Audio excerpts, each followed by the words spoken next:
So we have another property guys, no, this is the 4.2 hectares clean title, yung galing po sa ano, sa highway. It's around 2 kilometers.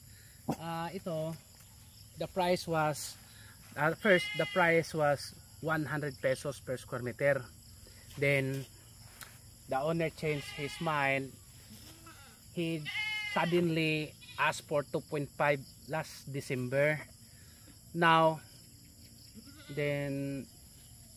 that he said that he has an additional improvement, that is why he's going to increase and back the price again at 100 pesos per square meter.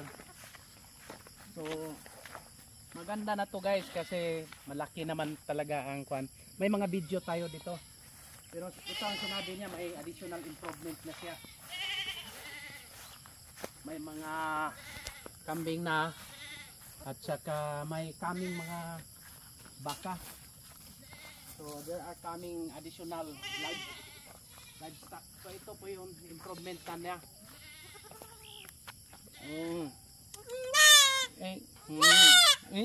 Sige, wala ka na. Ay, ito na to sa mama. Ito sa mama. Yara o.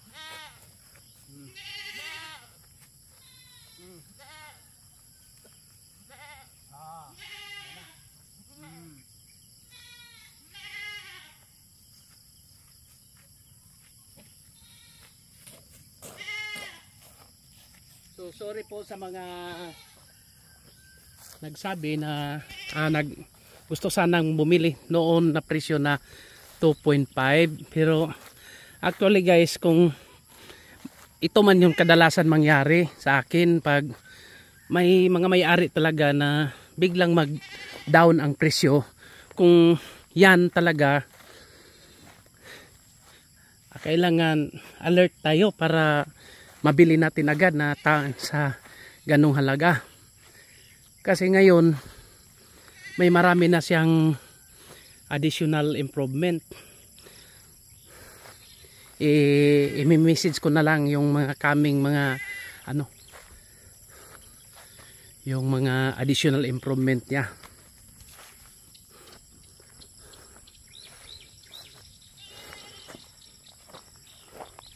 So hanggang doon yan guys ha. O ito, wala pa dito noon. This is the latest, no, ginawa niya. Kaya hindi natin maano si owner, no, kasi may bago na siyang dryer. So yan po.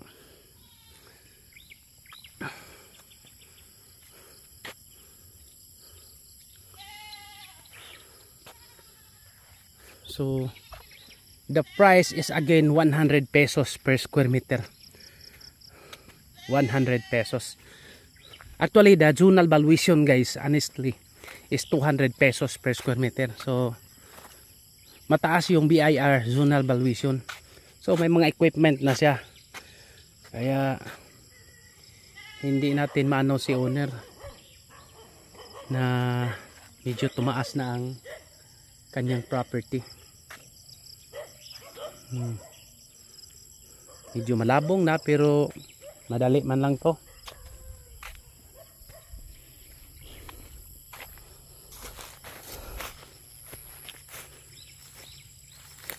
Okay. Okay.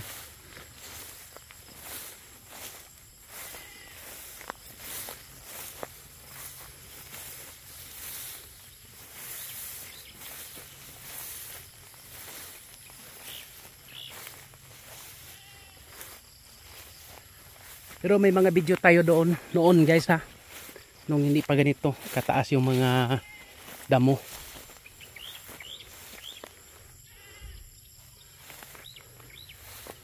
It has coconut trees, marami.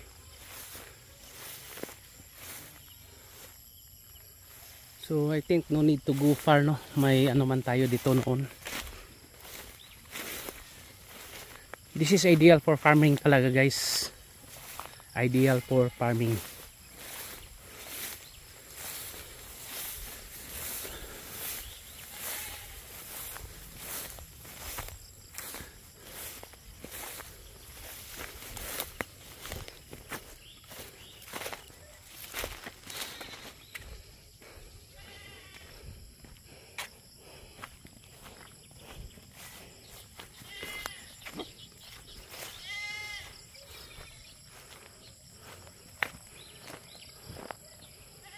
So hanggang doon yan guys, yung may kawayan yun.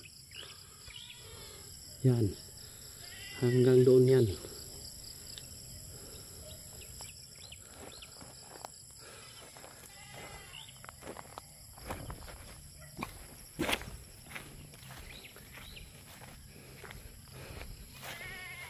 Marami kang magagawa dito guys.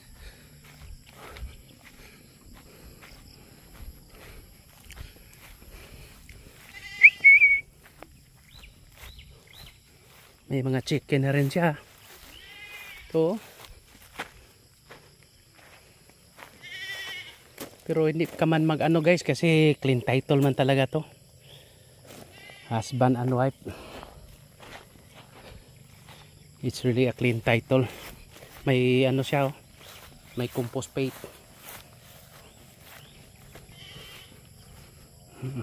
May solar panel na siya.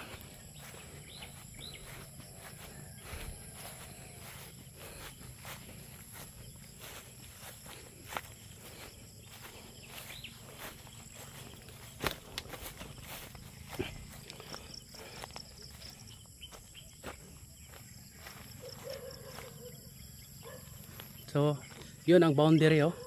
Kita natin. So, it has perimeter fence. Yung may-ari dyan sa kabila, taga Cebu rin guys. Taga Cebu na rin.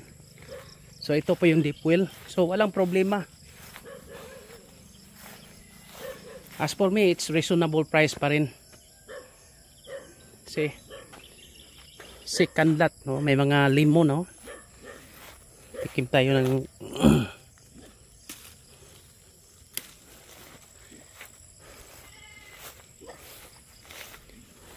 Ito po yung temporary shelter niya. Kasi yung misis niya pumunta na sa Canada. Kaya siya na lang naiwan. Tapos pag mabinta to, ano na rin siya.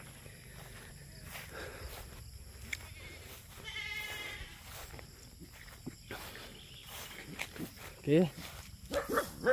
For inquiries, just contact me and please subscribe our YouTube channel.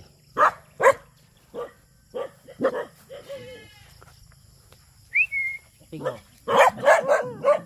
We will process transfer of title. If you have properties for sale, just let me know. Just submit it to us. So siguro, then, oy, ano to? Okay. More properties for sale at www.propertyph.net. Again, thank you very much and God bless to all. Happy viewing. Bye.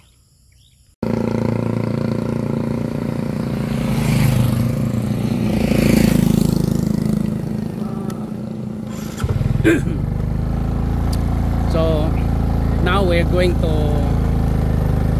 enter to the property, or we're going to visit have a site inspection in our property, the property 4.2 hectares. Ito po yung barangay San Francisco by Bohol. So dito from the highway, it's around 2 kilometers guys. 2 kilometers from the highway.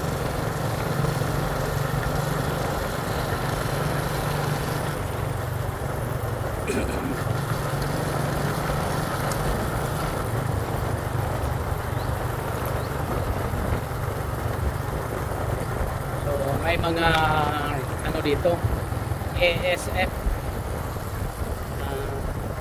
swine flu. Kasi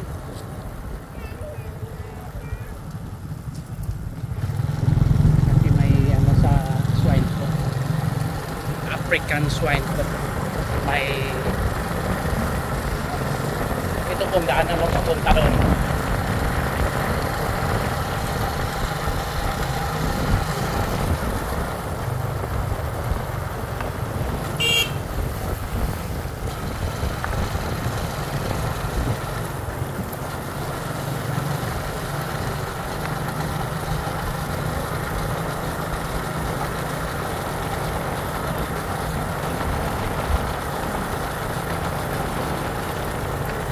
So concrete na talaga.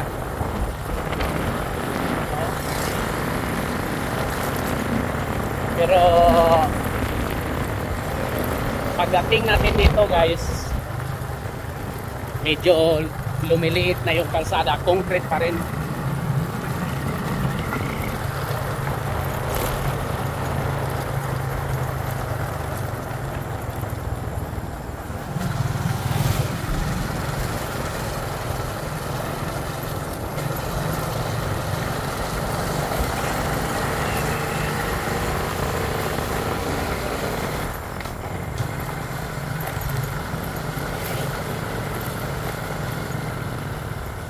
So hanggang dito lang ang concrete road. The rest is rough road na po. And sabi ng mga tao or na may budget na raw ito for concreting para ma-proceed na yung concrete road.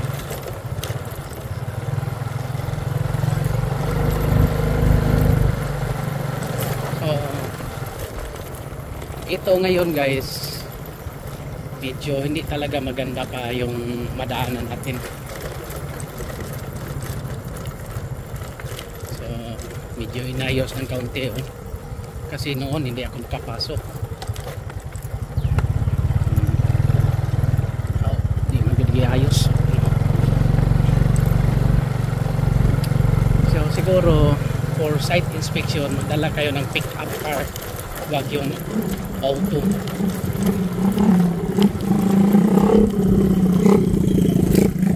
Because ongoing po ang construction ng road bridge.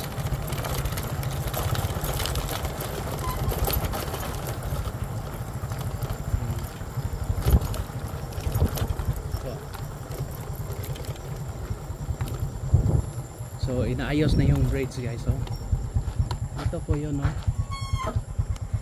Yun, ongoing. Cost incurred 28,894,407.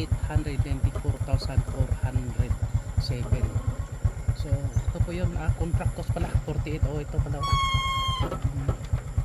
So yan po ang ginagawa nila dito. Ito po yung tinatrabaho nila, inaayos na nila.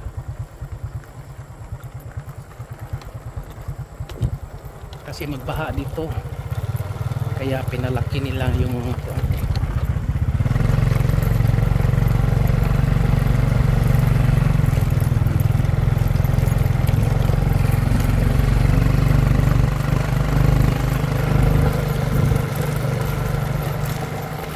so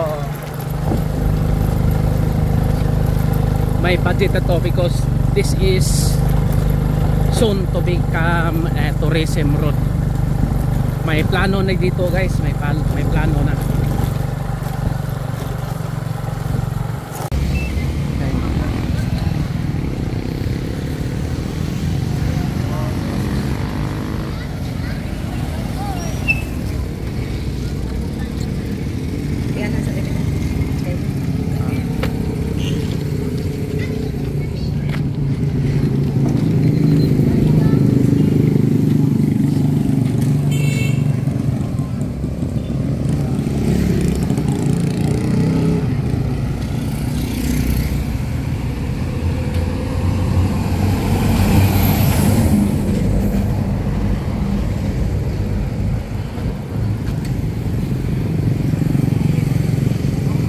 So maganda sa Ubay kung makabili ka ng lupa sa San Francisco, mga kalapit dito, San Francisco, California, Los Angeles, yun po mga pangalan ng barangay dito sa Ubay, parang nasa US.